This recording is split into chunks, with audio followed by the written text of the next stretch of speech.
안녕하세요. 생활인의 시계 김생활입니다. 며칠 전에 소개해드린 얼곤 같은 회사가 가격 파괴를 통해서 경쟁력을 확보하려고 하는 마이크로 브랜드들의 대표격이라고 할 수 있다면, 오늘 소개해드릴 NTH는 다른 브랜드를 능가하는 디테일에 대한 주목을 통해서 경쟁력을 확보하려고 하는 마이크로 브랜드들의 대표격이라고 할 수 있습니다.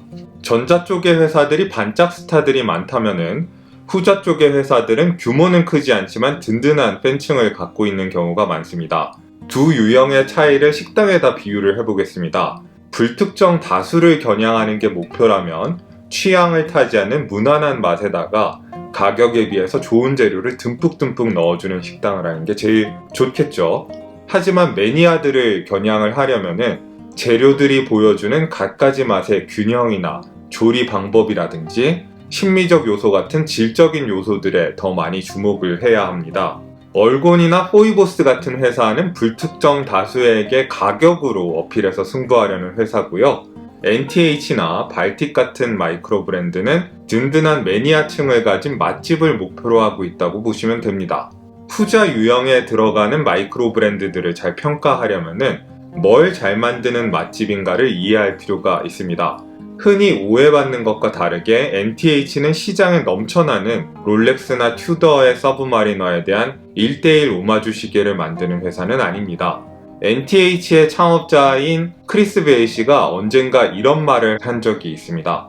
만약에 요즘 나오는 롤렉스나 튜더의 시계에 대한 중저가 대안이라고 생각하고 NTH 시계를 구매한다면은 100% 후회할 거다. 왜냐하면은 NTH 서브는 현행의 롤렉스나 튜더의 시계들에 대한 오마주를 의도하며 만든 시계들이 아니기 때문이다. 우리가 목표로 하는 거는 롤렉스나 튜더가 더 이상 만들지 않는 1950년대와 60년대의 시계들을 그리워하는 사람들이다. 우리는 롤렉스와 튜더가 지금보다 작고 얇은 시계를 만들던 시절로부터 영감을 받아서 그 시계들을 그들이 발전시키지 않은 방향으로 현대적으로 발전시키려고 했다. 우리가 지향하는 건 원조보다도 더 얇고 착용감이 편한 다이버 시계다. 이런 말을 한 적이 있어요. NTH의 케이스가 원조보다도 착용감이 낮다고 주장하고 싶어하는 크리스 베이 씨의 말은 조금 의심스러운데, 이건 저도 직접 확인을 해보진 못했습니다. 제가 1950년대와 60년대의 롤렉스는 직접 보진 못하고 주로 사진이나 영상으로만 접했기 때문입니다. 다만 이번까지 해서 NTH의 시계를 2개째 리뷰를 하고 있는데, 제 경험으로 이야기할 수 있는 거는 NTH가 손목에 쏙 들어오는 착용감이 좋은 케이스를 개발하기 위해서 상당히 공을 들였다는 사실입니다. NTH의 주력 모델인 서브 시리즈는 지금까지 30개 가까운 변종들이 나왔는데, 다이얼이나 시분 초침, 베젤의 모양 같은 거는 계속 바뀌지만은 케이스는 늘 같은 걸 씁니다. 그리고 이 케이스는 NTH가 거의 독자적으로 개발을 했습니다. NTH의 케이스와 굳이 비슷한 모델, 이른바 원조를 찾자면 찾을 수는 있습니다. 아무래도 케이스의 전반적인 형태를 보자면은 1950년대 중반에 등장한 롤렉스의 빅크라운 서브마리너의 케이스를 많이 참고를 한 것 같습니다. 제임스 본드 서브마리너라고 불리는 6538 같은 모델이죠. 정면에서 보이는 러그의 모습이나 크라운 가드가 없는 커다란 용두라든지 베젤 엣지의 모양 같은 게 롤렉스의 빅크라운을 분명히 연상을 시킵니다. 하지만 1:1로 비교를 하자면은 NTH의 시계가 다이얼은 더 크되 러그는 약간 더 짧습니다. 용두의 지름도 1mm 정도 더 작고요. 그리고 더 납작하고 케이스에 밀착되어 있는 모습이고요. 결정적으로 이 시절의 서브마리너 케이스는 200m 방수에 13에서 14mm 정도의 두께를 가지고 있다면은 NTH의 케이스는 300m 방수에 11.5mm라는 경이적인 스펙을 자랑을 합니다. 현행의 롤렉스와 튜더랑 비교를 해도 NTH 시계의 두께는 칭찬해줄 만한 면이 있습니다. 튜더의 블랙베이가 12.75mm에서 14.8mm 정도를 오가던 두께를 2018년에 와서야 11.9mm로 줄였고, 롤렉스 서브마리너가 대개 12.7mm에서 14mm 사이를 오가는 걸 감안하면은 NTH의 11.5mm는 상당히 얇은 거라고 할 수 있습니다. NTH의 케이스가 매력적인 또 다른 이유는 스위스의 오토매틱 무브먼트 대비 미오타의 9015번 무브먼트가 가진 상대적인 장점을 잘 살린 설계이기 때문입니다. 오해하지 마셔야 할 게 저는 지금 미오타가 스위스 무브먼트보다 낫다고 이야기하는 게 아닙니다. 상대적 장점도 있다는 거죠. 미오타 902로 무브먼트의 가장 큰 장점은 두께입니다. 스위스의 에타 2824-2나 셀리타 SW200-1 같은 무브먼트의 두께는 4.6mm입니다. 반면에 미오타의 9015번 무브먼트 두께는 3.9mm이거든요. 비슷한 방수 성능을 갖췄을 때 0.7mm 정도 더 얇은 시계를 만들 수 있다는 장점이 있는 무브먼트입니다. 스위스 무브먼트 대신에 미오타를 선택하는 마이크로 브랜드들이 되게 이 두께의 이점을 살리지 못해서 안타까운 경우가 많았는데 NTH가 그 아쉬움을 풀어주는 것 같습니다. NTH는 자기들이 개발한 이 독창적인 케이스에다가 시계의 역사에서 가장 성공적이었던 인덱스와 시분침의 조합을 집어넣고 있는데요. 아마 이 부분에서 NTH의 시계를 오마주 시계라고 부를 수 있는 면도 있다고 생각을 합니다. 지난번에는 파일럿 시계의 다이얼과 시분침 조합을 다이버에다 넣은 스코펜이라는 좀 재밌는 시계를 소개를 해드렸는데, 오늘은 1968년에 나온 튜더의 전설적인 시계인 스노우플레이크 서브마리너의 인덱스와 시분초침 조합을 NTH의 방식대로 소화하고 있는 나켄이라는 시계를 소개를 해드리려고 합니다. 베젤의 모습은 롤렉스 서브마리너의 첫 번째 모델인 6204 같기도 합니다만은 다이얼을 봤을 때는 프랑스 해군에 보급되기도 했던 튜더 서브마리너, 그 중에서도 60년대 말에 이른바 스노우플레이크 서브마리너를 강하게 연상을 시킵니다.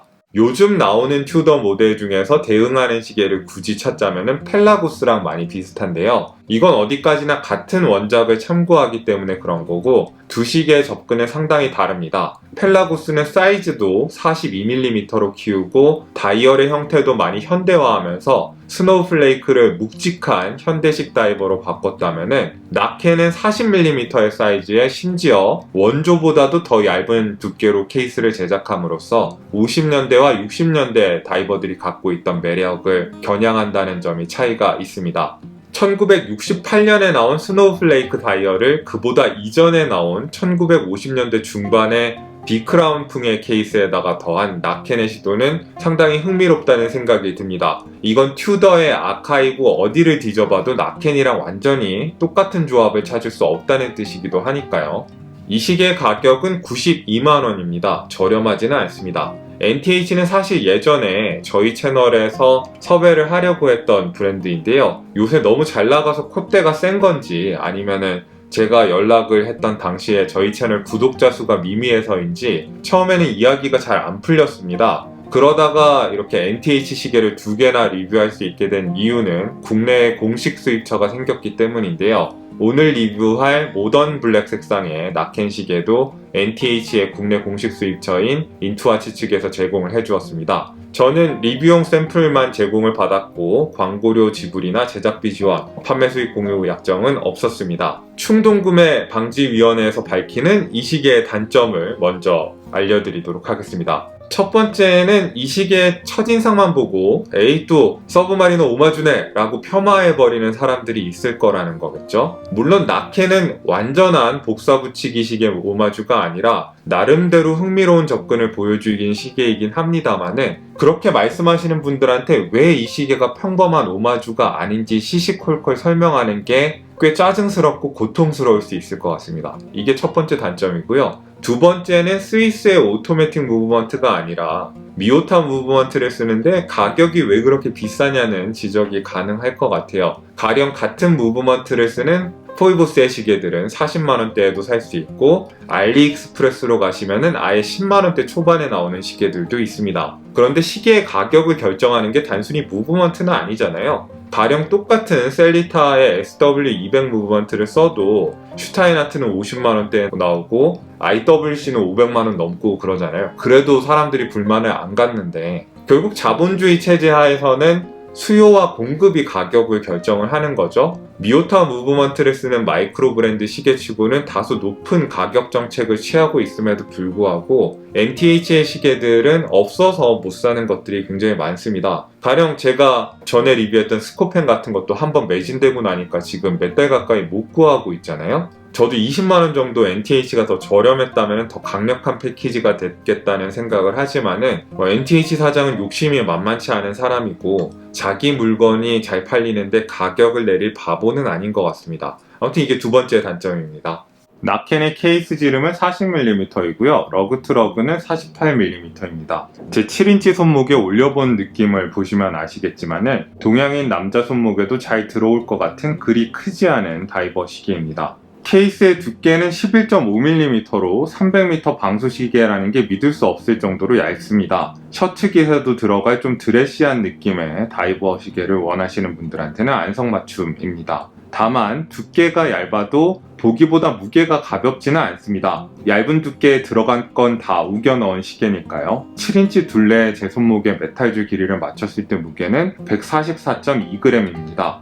러그의 너비는 20mm이기 때문에 맞는 시계줄 찾기는 매우 쉽습니다. 드릴드 러그가 채택되어 있어서 쉽게 시계줄 교체를 하실 수 있다는 장점도 있고요. 줄질은 굉장히 잘 받는 시계입니다. 이런 데서 매니아들을 위한 시계라는 게 드러나는 것 같습니다. 기본 메탈줄은 20mm로 시작해서 뒤로 갈수록 18mm로 좁아지는 형태의 메탈줄입니다. 케이스는 옆에서 보면은 부드러운 곡선을 그리고 있고요. 전에 스코펜을 리뷰를 하면서 케이스백이 곡선의 제일 낮은 부분보다 튀어나와 있기 때문에 곡선이 큰 의미가 없는 것 같다는 말씀을 드렸는데 약간은 불공정한 지적이었던 것 같습니다. 손목에 착 달라붙는 정도는 아니지만은 착용감 좋게 얇게 잘 만들긴 했습니다. 다른 마이크로 브랜드 시계에 비해서 케이스나 메탈줄의 모서리 같은 걸 만져보면은 날카로운 부분이 남아있던가 하는 게 전혀 없다는 건 칭찬해줄만 합니다. 316의 스테인리스 스틸 케이스에는 은은한 사틴 브러쉬로 주로 마감을 했는데요. 케이스의 모서리 부분에만 폴리시 처리를 했습니다. 메탈줄에도 은은한 브러쉬가 계속 이어지고 있고요. 처음 이 시계를 봤을 때는 50년대풍 디자인에다가 이렇게 손으로 비빈 듯한 거친 브러쉬가 아니라 현대적인 사틴 브러쉬를 넣는 게 맞는 건가 했는데 NTH 시계를 두 개째 경험을 해보니까 이게 NTH만의 독특함이라는 걸로 이해가 되는 것 같습니다. 두께를 줄이는 데서 이미 현대 기술의 도움을 많이 받았듯이 현대 시계에서 받아들일 만한 건 받아들이는 거죠. 브러쉬가 제 취향에 비해서 살짝 덜 선명하긴 하지만은 뭔가 한 군데에서도 무리하지 않고 자제를 하려는 듯한 투라치로서의 정신에 충실하려는 이 시계의 분위기는 잘 어울립니다. 시계 유리는 내부에 무반사 코팅이 들어간 더블돔 형태의 사파이어 크리스탈이고요. 돔의 각도는 급격하지가 않고 아주 살짝 배를 들이밀고 있는 정도입니다. 무반사 코팅의 품질이 좋아서 유독 선명하다는 인상을 풍기고요. 살짝 빛에 따라서 파란 기운도 도는 것 같은 게 매력적입니다. 다이버 시계 특유의 120클릭 단방향 회전식 베젤이 들어갔습니다. NTH의 베젤 인서트의 소재는 세라믹도 아니고 알루미늄도 아니고 스테인리스 스틸입니다. 브러쉬가 원형으로 들어가 있고요. 검은색으로 PVD 코팅을 한 걸로 보입니다. 스테인리스 스틸 소재는 세라믹처럼 번쩍번쩍거리지도 않고 깨질 위험도 없고 알루미늄 소재처럼 충격이나 스크래치에 취약하지도 않습니다. 세라믹이 들어가서 번쩍거리는 요즘 다이버 시계들이 부담스럽지만은 그렇다고 잘 긁히는 알루미늄은 싫은 분들한테는 이 스테인리스 스틸 소재의 베젤이 아주 좋은 대안이 될 것 같습니다. 이 초기 서브마리너 느낌의 마커들은 참 단정해서 마음에 드는 것 같습니다. 엣지도 초기 서브마리너가 쓰던 널찍널찍한 홈이 들어간 엣지고요. 한동안 밋밋한 베젤 엣지만 만지다가 NTH가 채택한 이렇게 선명한 요철이 들어간 엣지가 적응이 안 됐었는데 확실히 잡고 돌리기는 이 요철이 선명한 베젤이 좋습니다. 그리고 베젤 액션은 거의 완벽에 가깝습니다. 보통 시계가 아주 얇으면 베젤에 꼭 문제가 있는 경우가 있습니다. 가령 글라이신 컴뱃 서브는 베젤에 약간 유격이 있고 마네 허드슨 38 같은 경우에는 베젤을 좀처럼 잡기가 힘들죠. 하지만 NTH는 그립감도 아까 말씀드렸듯이 좋고 클릭 소리도 묵직하면서 따박따박 정확하게 들리고 백플레이가 전혀 없습니다. 100만원 이하 가격대 다이버 시계의 베젤 액션 중에서는 거의 최고 수준의 그립감과 액션을 자랑한다고 할 수가 있습니다. 다이얼은 매트한 블랙 색상의 흰색의 부착된 사각형 인덱스들이 붙어 있습니다. 빈티지 스노우플레이크 서브마리너랑 아주 유사한데, 다만 인덱스가 단순히 프린트가 된 게 아니라 도톰하게 부착이 되어 있는 게 다릅니다. 아주 깔끔한 생김새의 스노우플레이크 시분침은 알루미늄 소재로 되어 있어서 형태나 색상에서 흠잡을 데가 없고 거칠게 절단면이 보인다던가 하는 마이크로 브랜드 특유의 문제점들이 확인되지가 않습니다. 이 시계 같은 경우에는 날짜창이 있는 버전과 없는 버전이 있는데, 날짜창이 있는 경우에는 6시 방향에다가 배치를 해서 다이얼의 대칭과 단정한 느낌 같은 거를 깨지 않도록 해두었습니다. 다이얼의 12시 방향에는 NTH 로고가 프린트가 되어 있고, 6시 방향에는 나켄이라는 모델 이름과 방수 성능이 프린트가 되어 있는데, 다이얼의 프린트를 제한을 하면서 너무 많은 것들을 써놓지 않고 단정하게 유지를 했기 때문에 50년대풍의 디자인에서 많이 영향을 받았음에도 시계가 풍기는 인상은 굉장히 현대적입니다. 제가 리뷰하고 있는 이 시계의 다이얼은 모던 블랙 색상이어서 마치 새 시계처럼 특히 깨끗하고 단정한 느낌으로 만들어져 있는데요. 빈티지 스노우플레이크가 가지고 있는 낡은 느낌의 다이얼이나 인덱스의 변색 같은 걸 표현한 걸 원하시면은 레니게이드 시리즈나 아니면은 빈티지 계열 색상들도 한번 살펴보시기 바랍니다. 재밌습니다. 원형의 브러쉬가 적용된 스크루다운 케이스백은 밋밋하다고 느껴질 만큼 별다른 장식이 없고요. 순전히 제 기능을 하는 데만 초점을 둔 케이스백입니다. 최소한 납작해서 케이스의 무게를 손목 위에 있을 때 잘 분산시켜주기는 하는 케이스백입니다. 이 시계의 무브먼트는 미오타 9015번 무브먼트입니다. 시간당 28,800회, 초당 8회 진동하는 부드러운 초침 움직임을 가진 고진동 무브먼트입니다. 파워 리저브가 스위스 계통의 에타나 셀리타보다 다소 긴 40시간이라는 게 강점입니다. 공식 스펙상에서 1호차는 마이너스 10초에서 플러스 30초 사이입니다만은 NTH는 회사 차원에서 공식 스펙보다 더 철저하게 오차 조정을 한다고 강조를 하고 있습니다. 타임 그래퍼에 넣어 봤을 때도 앰플리튜드나 비트 에러, 오차 모두 잘 나오는 편이었습니다. NTH가 시계들의 재고 회전율에 상당히 신경을 쓴다는 이야기를 들었는데, 그래서인지 무브먼트가 상당히 싱싱하다는 느낌을 받았습니다. 같은 진동수를 가진 에타나 셀리타 등의 스위스 무브먼트랑 비교를 했을 때 미오타 901호의 유일한 약점은 단방향 로터에서 오는 소음입니다.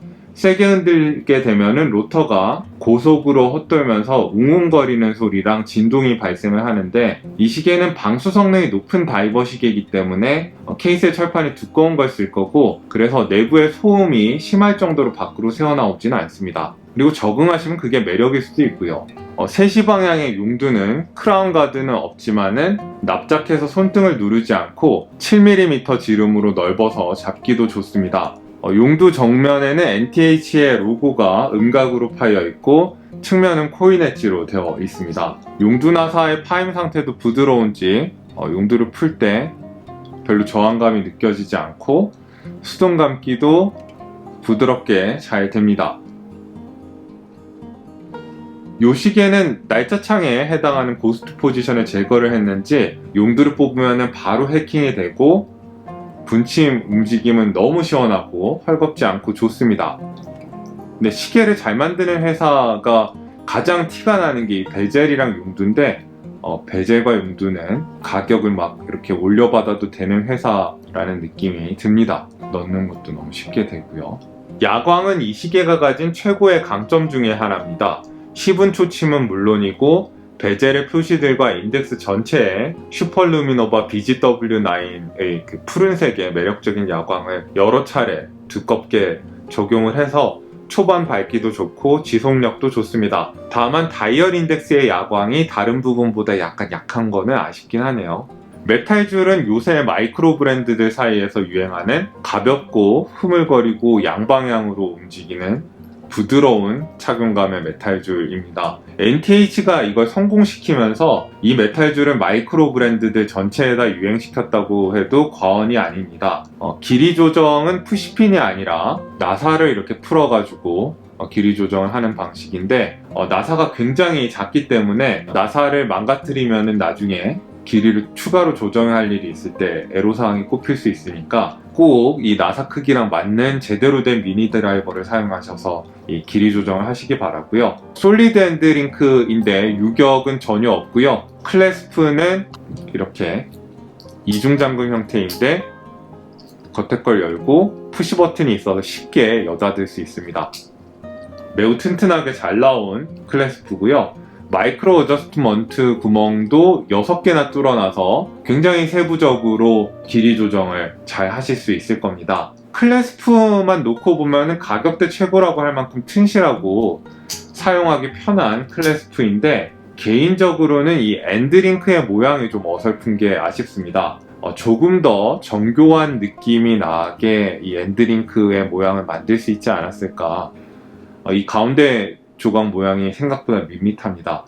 이건 나쁘다거나 문제가 있다기보다는 90만원대 시계니까 굳이 트집을 잡자면 이 부분이 좀 아쉽다, 이런 겁니다. 네, 나켄에 대한 총평입니다. 저는 이 시계가 튜더 서브마리너에 대한 가장 흥미로운 대안이 될 수 있는 시계라고 생각을 합니다. 빈티지 튜더의 느낌을 살리되 NTH만의 자신감 있는 해석이 들어가 있고, 그 해석이 단순히 망한 해석, 모자란 해석이 아니라 심지어 원조보다 더 얇고 착용감이 좋은 시계로 발전한 게 마음에 듭니다. 가격이 좀 비싸긴 합니다. 92만원이면은 지금까지 저희 채널에 등장했던 거의 모든 마이크로 브랜드 시계들이 사정권에 들어오고, 글라이신, 스쿠알레, 스타인하트, 티소 해밀턴 같은 좀 더 잘 알려진 브랜드들의 스위스 무브먼트가 들어간 다이버 시계들을 살 수 있다고 생각하실 수도 있습니다.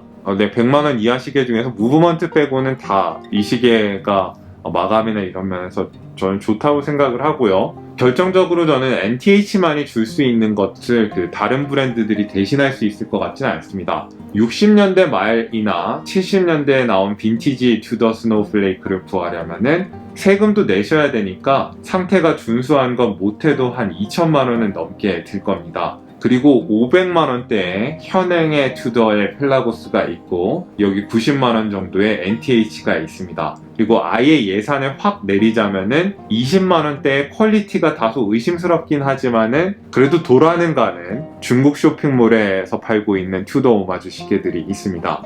저는 빈티지 튜더의 느낌을 원하는 분들이 채택 혹은 선택을 할 만한 여러 가능한 옵션들을 종합적으로 생각을 했을 때, 그리고 제가 경험한 NTH의 품질을 생각을 했을 때 저는 NTH가 꽤 투자할 만한 대안이라는 생각이 듭니다. 네, 제가 생각하는 이 시계의 장점과 단점을 포함해서 리뷰를 해드렸습니다. 오늘도 여러분들한테 유용한 정보가 됐기를 바라고요. 여기는 생활인의 시계였습니다. 안녕히 계십시오.